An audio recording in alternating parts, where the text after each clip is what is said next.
Opening the center this way immediately stakes a claim for central space. This knight immediately eyes the center, a flexible response that keeps options open for development. Solidifying central space, this aggressive pawn advance immediately challenges black's knight and prepares for queenside expansion. Preparing to fianchetto the bishop, this move unlocks long-range diagonal pressure and hints at a kingside buildup. Developing the knight here eyes central squares and prepares for kingside castling, aiming to support the pawn push. Developing the bishop to its most natural diagonal immediately claims key central squares and prepares for kingside castling. Establishing central dominance, white boldly stakes a claim for space and future attacking opportunities by pushing the e-pawn. Solidifying the center, this pawn advance opens lines for the queen and prepares for potential kingside activity. Fortifying the kingside is a good idea, but it might neglect central pawn control, allowing black to develop more freely. Securing the king offers immediate safety, preparing for active piece deployment and counterplay in the center. Developing the bishop here pins the knight, creating immediate tactical pressure and restricting black's developing options. Boldly challenging the center, black immediately seeks to destabilize white's pawn structure and open lines for active counterplay. Stepping forward, white solidifies their central pawn presence, creating a compact stronghold and forcing black to confront the pawn chain's structure head-on.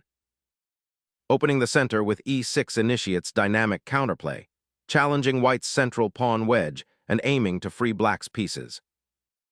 Opening the diagonal for the queen and preparing development, this bishop aims to support the central pawn structure while eyeing potential breakthroughs. Opening the d-file immediately challenges the central pawn structure, creating dynamic potential and forcing white to defend. Liberating the d-file, white prepares to challenge black's pawn structure and exploit any weakness on the kingside.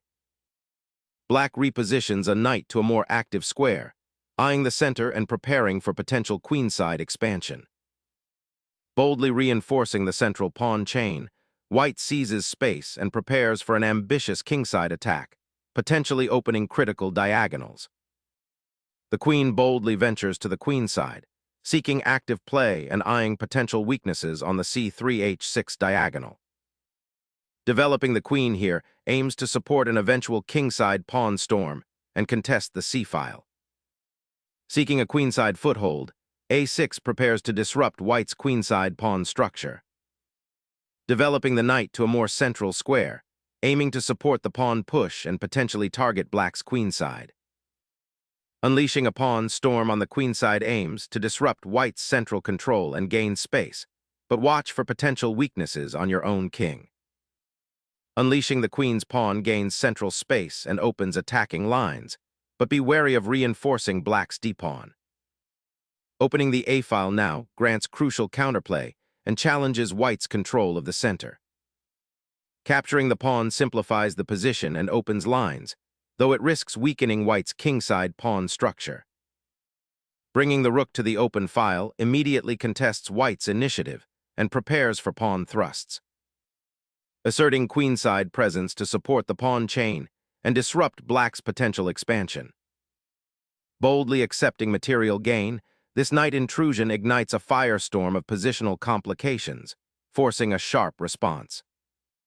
Securing the king amidst the pawn storm injects vital safety and prepares for queenside counterplay.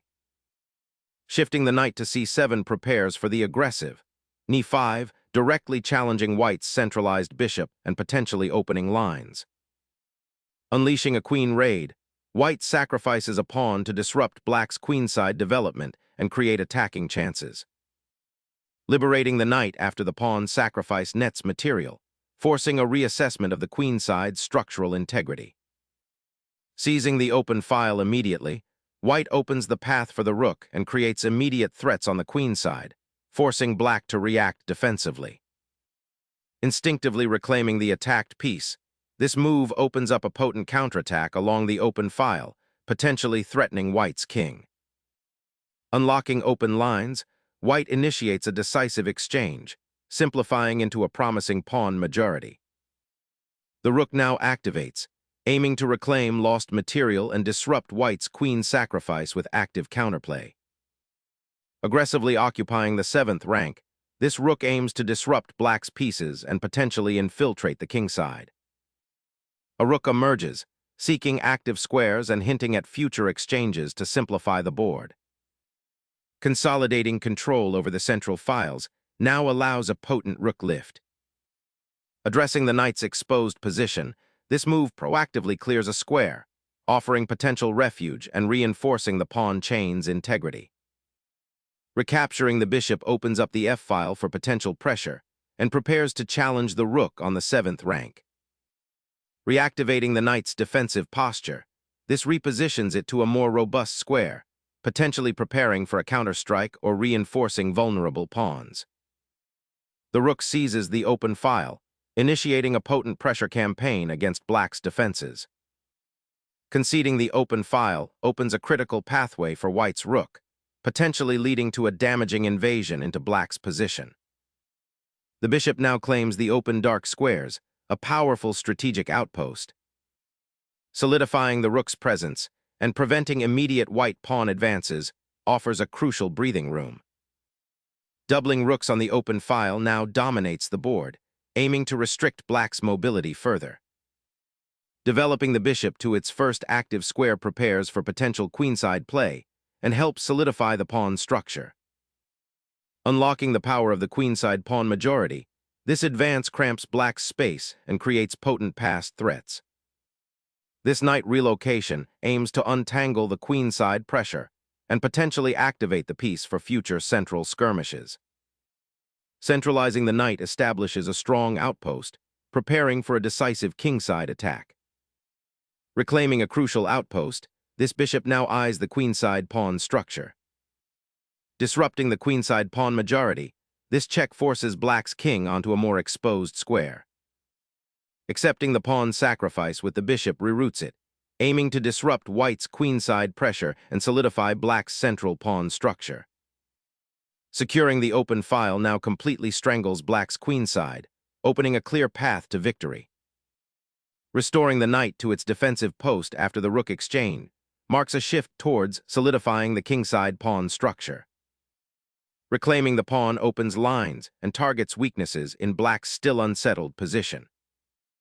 Reclaiming material, black reintroduces attacking possibilities against white's isolated pawn. The rook pierces the enemy's position, aiming to exploit the vulnerable c-file and pressure black's weakened pawns. Consolidating the material advantage is paramount, and the king's new central position facilitates this defensive consolidation.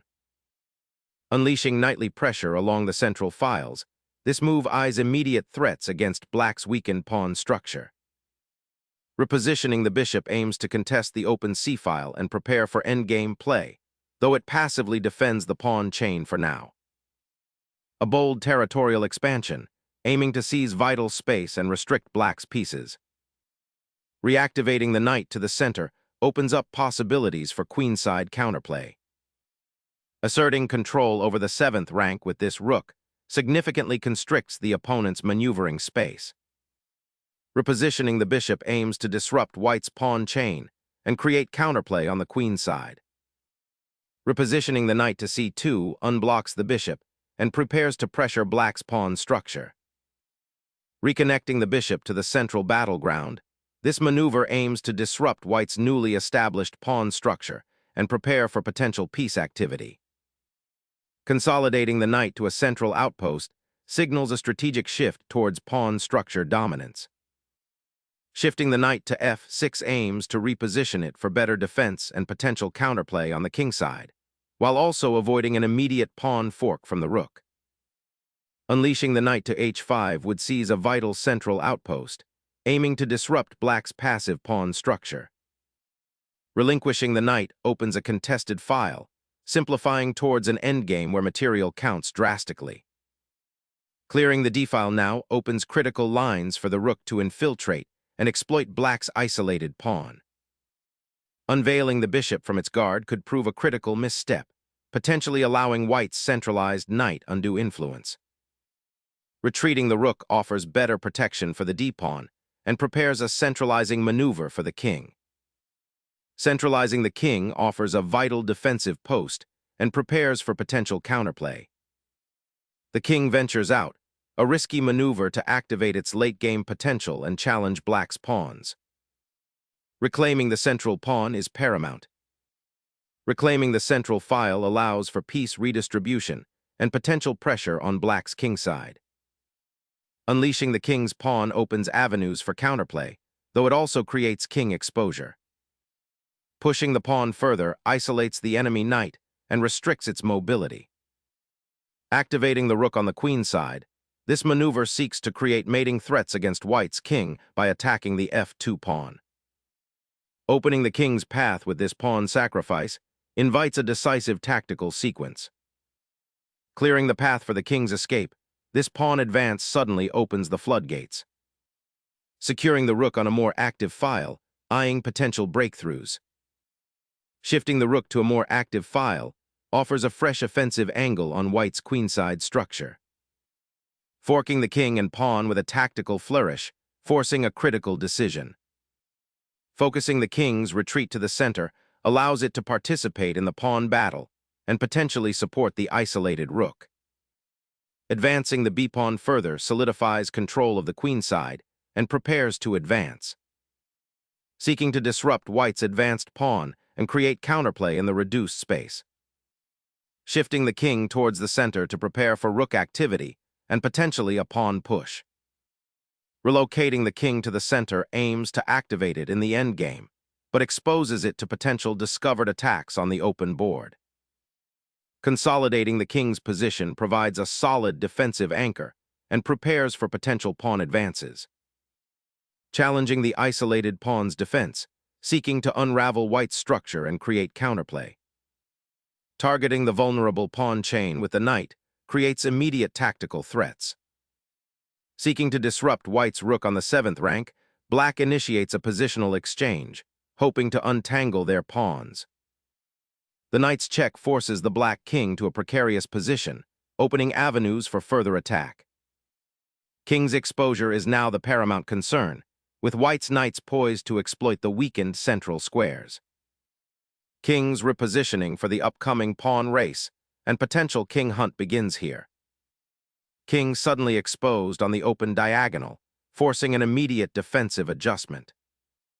The king's exposed position invites a swift crackdown. Challenging the king's sanctuary with this check is a bold attempt to disrupt white's coordination. Unleashing the king creates dangerous mating threats and aims to exploit the pinned piece. A tactical blunder by black, abandoning the c8-h3 diagonal and allowing white's queen to infiltrate for a winning attack. Guarding the key diagonal and preparing to chase the black king.